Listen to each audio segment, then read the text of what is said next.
Hi అండి, welcome to Monika vlogs. అందరు బాగున్నారని అనుకుంటున్నానండి. ఈరోజైతే నేను ఈ వీడియో చేయడానికి ఏదైనా కొంతమందికైనా ఎక్కడైనా యూజ్ అవుతుందేమో అన్నట్లు చేస్తున్నానండి. సో ఫస్ట్లో ఇది నాకు తెలీదు, తర్వాత నేను నేర్చుకున్నాను.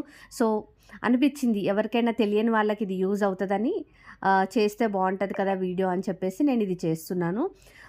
ఈ వీడియో వల్ల ఏంటంటే మనకు మన వీడియోస్ని మనమే ప్రమోట్ చేసుకోవచ్చు ఫ్రీగా, ఏం ప్రాబ్లం లేదు. కానీ మనము ఎప్పుడు యూజ్ చేసే వైటీ స్టూడియో కాకుండా మనం డాష్బోర్డ్లోకి వెళ్ళి ఎలా చేయాలి అని చాలా సింపుల్గా నేను చెప్తాను. లేట్ చేయకుండా మరి వీడియోని మాత్రం పూర్తిగా చూసేసేయండి. ఎవరైనా ఫస్ట్ టైం చూస్తే మాత్రం ఒక లైక్ చేసేయండి.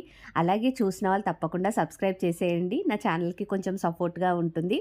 ఓకే, మరి లేట్ చేయకుండా మన వీడియో మొత్తం చూసేద్దామండి. దీనికోసం ఫస్ట్ అయితే మనం గూగుల్ క్రోమ్ ఓపెన్ చేసి వైటీ స్టూడియో అని లాగిన్ అయిపోవాలండి. సో అది డైరెక్ట్గా మనకు డాష్బోర్డ్లోకి ఇలా ఓపెన్ అయిపోతుంది. సో ఇలా వన్స్ ఓపెన్ అయిపోయాక ఇక్కడ మనకు లెఫ్ట్ సైడ్ వచ్చేసి అన్నీ కనిపిస్తూ ఉంటాయి కదండి. ఈ లెఫ్ట్ సైడ్ కంటెంట్ అనే దాన్ని ఓపెన్ చేసుకోవాలి. సో ఇలా ఓపెన్ చేయగానే మనకు వీడియోస్ ఓపెన్ అయితే, సో మనం ఏది ప్రమోట్ చేయకపోతే ఫస్ట్ వీడియో సెలెక్ట్ చేసుకోవచ్చు. నేనైతే ఓల్డ్ వీడియోలో ఎక్కడైతే ప్రమోషన్స్ లేవో దాన్ని సెలెక్ట్ చేసేసుకుంటున్నాను. One of the old video select చేస్తున్నానండి నేను. సో ఇలా మనకు కావాల్సిన వీడియోని సెలెక్ట్ చేసేసుకున్నాక ఆ వీడియో అనేది స్పెసిఫిక్ వీడియో ఓపెన్ అయిపోతుంది. సో ఇలా ఓపెన్ అయిపోతుంది. ఇలా ఓపెన్ అయిపోయాక మనం ఆల్రెడీ ఇదంతా ఫిలప్ చేసేసే ఉంటాము. డిస్క్రిప్షన్ కానీ ట్యాగ్స్ కానీ అన్నీ ఇస్తాం కదా. ఇక్కడ రైట్ సైడ్లో చూస్తున్నారు కదా, ఎండ్ స్క్రీన్ అని చెప్పేసి కనిపిస్తూ ఉంటుంది. వీడియోకి కింద చూడండి, last but one end screen అని కనిపిస్తూ ఉంటుంది. దీన్ని మనము ఈ ఎండ్ స్క్రీన్ని మనం సెలెక్ట్ చేసేసుకోవాలండి. సో ఇలా ఓపెన్ అయిపోతుంది. ఇలా ఓపెన్ అయిపోయాక లెఫ్ట్ సైడ్ ఇక్కడనే చూడండి, 2 వీడియోస్ కానీ 3 వీడియోస్, 1 వీడియో 1 సబ్స్క్రైబర్ అలా ఓపెన్ అవుతుంది. ఇందులో నేను 2 వీడియోస్ది సెలెక్ట్ చేసేసుకుంటున్నాను. ఇక్కడ చూడండి, ఇక్కడ 2 వీడియోస్ బాక్స్ ఉంది కదా. ఇలా ఇక్కడ చూజ్ స్పెసిఫిక్ వీడియో అని సెలెక్ట్ చేసుకోవాలి. ఇలా చూజ్ స్పెసిఫిక్ వీడియో అని సెలెక్ట్ చేస్తే మన వీడియోస్ అన్నీ చూపిస్తుంటుంది. మనం ఏ వీడియో అయితే ప్రమోట్ చేయాలో దాన్ని సెలెక్ట్ చేసుకోవాలి. ఇక్కడ నేను పచ్చడిది సెలెక్ట్ చేసుకుంటున్నాను.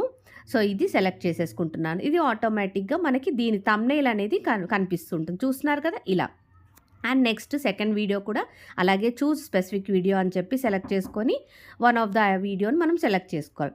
ఇది అయిపోయాక మనము ఏం చేయాలంటే ఇంకొకటి కూడా ఎలిమెంట్స్లో వీడియో అని సెలెక్ట్ చేసి బెస్ట్ ఫర్ వ్యూవర్ అని పెట్టామనుకోండి, ఆ టైంకి వ్యూవర్ ఏదైతే చూస్తున్నాడో దాన్ని మన వీడియోస్లో ఉన్న వాటిని యూట్యూబ్ ప్రమోట్ చేస్తుంటుంది. సో ఇలా అడ్జస్ట్ చేసేసాక మనం సేవ్ చేసేసుకోవాలి, అంతే. సో దీన్ని బట్టి మనకి ఏంటంటే థంబ్నెయిల్ చూసేసి ఇంకొంతమంది ఆ వీడియోని చూసే ఛాన్సెస్ ఉంటాయి. సో వ్యూస్ పెరుగుతాయి. ఆ తర్వాతకి ఇక్కడ కార్డ్స్ అన్న ఆప్షన్ కూడా కనిపిస్తుంది చూడండి. సేమ్ అక్కడే వీడియోస్ అని సెలెక్ట్ చేసి ఏ వీడియో ప్లే కావాలో దానికి కనిపించదు. ఇది మాత్రం హెడ్డింగ్ అనేది మనకు కనిపిస్తూ ఉంటుందండి. సో వీడియో పైన ఇలా రైట్ సైడ్ టాప్ కార్నర్లో హెడ్డింగ్ కనిపిస్తూ ఉంటుంది. అండ్ ఇక్కడ టైం సెట్ చేసుకోవాలి. ఒక 1 మినిట్ అయితే 1 మినిట్ అలా సెట్ చేసేసుకొని దీన్ని కూడా సేవ్ చేసేసుకోవడమే, అంతే. సో ఇలా సేవ్ చేసేసుకున్నామంటే లాస్ట్లో అండ్ కార్డ్స్ అయితే మాత్రం ఇలా ప్లే అవుతూ ఉంటాయి. సో ఇలా సేవ్ చేసుకుంటే మనకు వ్యూస్ పెరుగుతాయి అండ్ తద్వారా మనకి సబ్స్క్రైబర్స్ కూడా పెరిగే ఛాన్సెస్ ఉంటాయి. సో ఇలా ఎవరికైనా యూజ్ అవుతుంది అని నేను వీడియో చేశాను. తప్పకుండా వీడియో నచ్చితే మాత్రం లైక్ చేయండి, ఛానల్ని సబ్స్క్రైబ్ కూడా చేసేసేయండి. ఓకే, ఇంకేమన్నా డౌట్స్ ఉంటే మాత్రం కామెంట్ సెక్షన్లో కామెంట్ చేసేయండి. Thank you for watching.